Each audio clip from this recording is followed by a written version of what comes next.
Netherlands is a very good team. They played the U.S. in the final of the last World Cup. A lot of fans will remember that. Netherlands also won the 2017 European Championship. So they're definitely a team that can threaten the U.S. In fact, they took the U.S. to penalties at the last Olympics.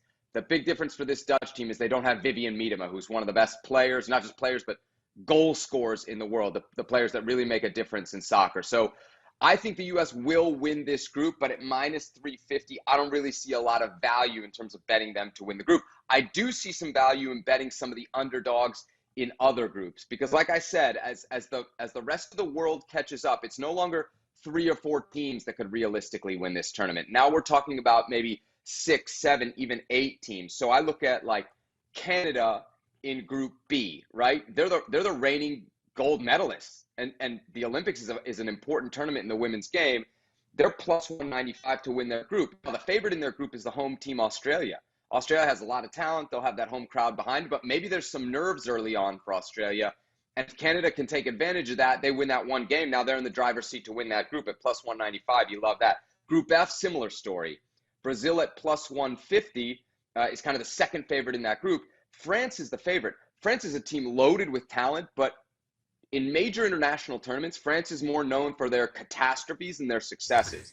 And so I could absolutely see France stumbling and Brazil taking advantage of that, winning that group at plus 150. The big swing I would go for, though, is Group G. Sweden's massive favorite there, minus 550. The Swedish team is one old. I think they might have squeezed every last drop of blood out of their generation kind of at the last Olympics, and they're known for slow starts. So Italy at plus 500, who played Sweden to a draw about a year ago, I think could be a sleeper to make you some money and maybe surprise some people and win Group G. So I think when you look at the groups, there are clear favorites in some of them, but in some, there's some plus money value for sure. I wanted to ask you about how to bet these games or these matches. Mm-hmm. And obviously the 3-way line where you pick either team or a draw. And I think it really jumped out at me when you said how much more competitive women's soccer has gotten. So to me, that immediately tells me that the draw for a lot of these matches is now something to consider because you don't have those gross mismatches anymore. You don't, but we will see some of that early on in the group phase, right? I think it's important to acknowledge that it used to be you would see a quarterfinal game with a 3-0, 4-0 scoreline. You'll still get some of those in the group phase, but now when you get to those quarterfinal rounds, you really will, start to see, I think, far more competitive games. I'm looking at, for instance, like the USA-Vietnam game, the opener on the 21st, right? Vietnam plus 6,500.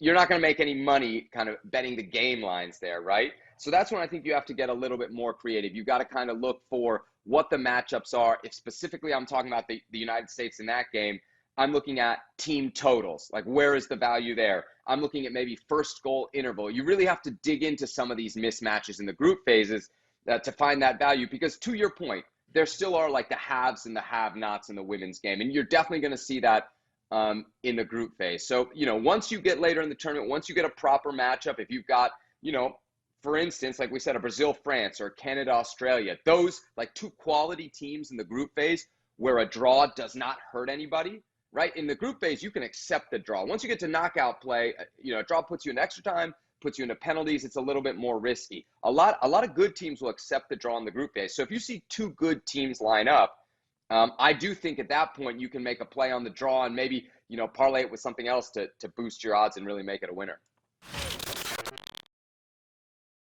I don't believe in the Giants. I just don't know how that team scores any runs. In that ballpark, they don't. They've only scored 30 in the last 2 weeks. Right. So they need Logan Webb and they need those guys to pitch shutouts every night. They need to be the 1960s Dodgers, and they simply are not. And they're not. I don't see them making a move. So I think the Giants will eventually sort of fall off pace there.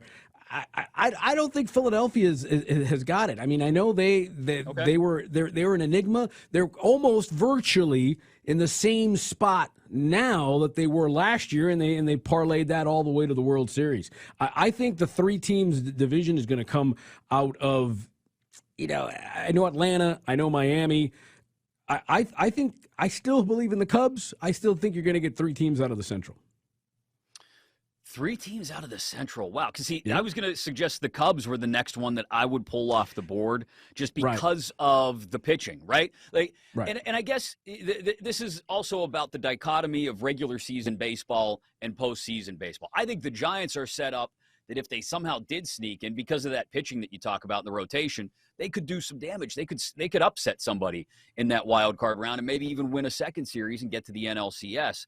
And the opposite dichotomy is you got to just score. You got to get hot in the middle of the regular season of Major League Baseball. You got to be able to score some runs. The Cubs can do that, but they've also shown a propensity to fall apart on the mound from time to time, and that makes me wonder: are they built to maybe get back into that Reds-Brewers race on a regular basis, but then maybe fall off the cliff right at the very end of things as we wind past Labor Day and into those final 2 to 3 weeks of the stretch run?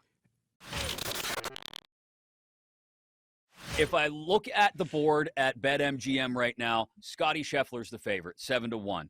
Tell me why or why not I should believe in Scotty Scheffler now as we've transitioned, like I said, across the pond, as opposed to a Rory at 9-1, a Cantlay at 14-1, or I get down to the guys like Hatton at 18-1, who may be better attuned to this golf course.